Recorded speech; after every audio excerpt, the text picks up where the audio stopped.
10 days into the South Sudanese ceasefire violated multiple occasions, the two sides are trading blame for the renewed fighting.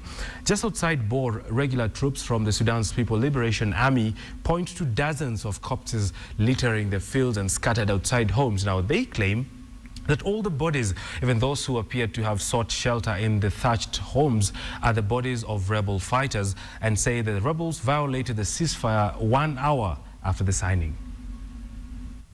The dead lie where they fell. Scattered throughout the South Sudanese market town of Bor, they tell a story of wave after wave of brutal revenge attacks. Since the outbreak of fighting here in mid-December, the town has changed hands on several occasions as government troops battled rebels intent on unseating President Salva Kiir. Very little remains of Bor. Tens of thousands have fled. Hundreds died trying. So my biggest problem is not to reconstruct the town, not to clean the town, is to make sure that this town, the civilian, regardless of their tribe or their background, that were cowardly massacred by the rebel forces, people must be held accountable. It's thought as many as 40 people were killed in this church, leaving just one survivor, an old blind lady, still traumatized by what she heard. They found me here and pulled me into the compound where they were killing people. There were many people, and they started killing. I heard the bullets.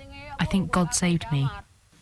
A ceasefire officially came into effect on January the 24th. Both rebels and government forces blame each other for breaking the agreement brokered in neighbouring Ethiopia and for carrying out massacres.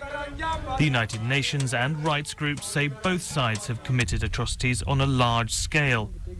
What is clear is that old wounds inflicted along ethnic lines will now be harder to heal. For these government soldiers, there's no question of giving in to the rebels. I first fought for the government in 1983 because of this land. We made the peace agreement so the land would belong to all of us. If they're trying to take back this land, I will continue to fight until I'm old. Thousands have already been killed in this latest conflict, marking a bloody first chapter in the history of a country that had such high hopes when it gained its independence in 2011.